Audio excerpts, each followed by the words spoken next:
Welcome to Highlight Your Healing. I'm Shannon, grief coach and founder of J&J Journals. This podcast is for women navigating grief and learning how to heal with faith.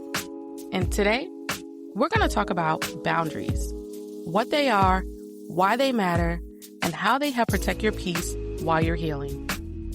Because the truth is, not everyone deserves the same level of access to you in this season. And when you're healing, your peace is not up for debate. Why is setting boundaries so hard? I remember a time in my own healing when I felt guilty for saying no. I thought by me always saying yes to everyone, it would prove that I was kind or just a good person. But deep down, I was exhausted and I was neglecting my own self. But I kept showing up even when I was drained. I would answer text messages I didn't have the energy to respond to. I would show up to events when all I really wanted to do was just lay in bed. When I first started setting boundaries, it felt uncomfortable. I didn't want to disappoint anyone or want people to think I had switched up on them. Or, as people say, acting brand new.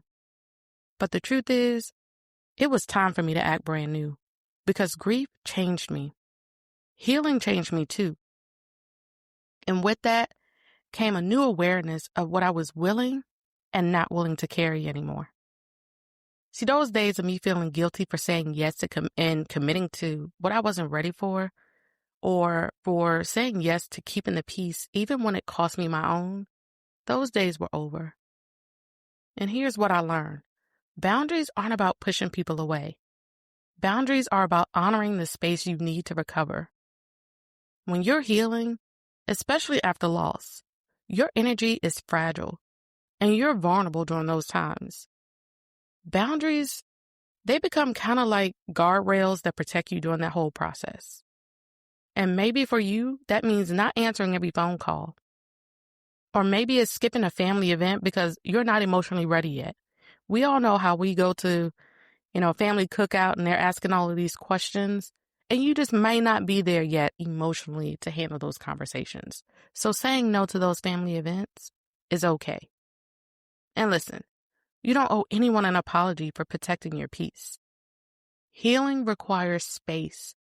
It requires mental, emotional, and sometimes even physical space. You need that space to breathe, to rest, and to rediscover who you are after your loss. How do you know when you need a boundary? Here's an easy way to tell when you need a boundary. Start paying attention to where you feel resentment, or maybe exhaustion, or even anxiety. If your body tenses up when you see someone's name pop up on your phone, that's a clue you need a boundary. Or if you walk away from certain conversations with certain people and you're feeling depleted, that's another clue you need a boundary. Boundaries are not about choosing peace over pleasing. And sometimes it's as simple as saying, I don't have the capacity or the time for this right now. And the more you practice saying that, the easier it gets with time. But let's be real, not everybody's going to understand your boundaries. And to be quite honest, some people, they benefited from you having lack of boundaries. When you started saying no, some people will call you distant, or some people will say that you were acting brand new, and that's fine. That's part of your growth.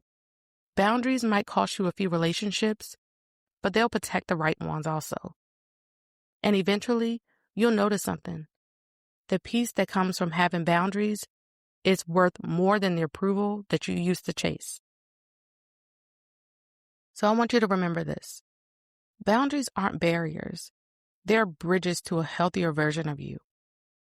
They give you permission to heal without guilt and to love people without losing yourself. If someone doesn't understand your boundaries right now, they'll see the fruit of them later, in your peace, in your joy, and in the way you show up more fully when you're ready. So let's recap what we talked about. Boundaries aren't selfish. They're necessary for your healing. Pay attention to what drains you. That's where a boundary belongs. Your peace is worth protecting. So I want to leave you with this question. Where in your life do you need to set or reinforce a boundary to protect your peace? Take a moment to think about it. Maybe it's a boundary with others, but maybe it's also a boundary with yourself. Whatever it looks like, honor it, protect it, because healing without boundaries is like building a house without doors. Anyone or anything can walk in and disrupt what God is restoring. So today, choose peace on purpose. Draw the line where it needs to be drawn, and trust that the right people, the ones meant for your healed self, will respect it. If today's episode spoke to you, take a moment to follow the podcast and leave a review. It helps another woman find this space and the hope she's been praying for.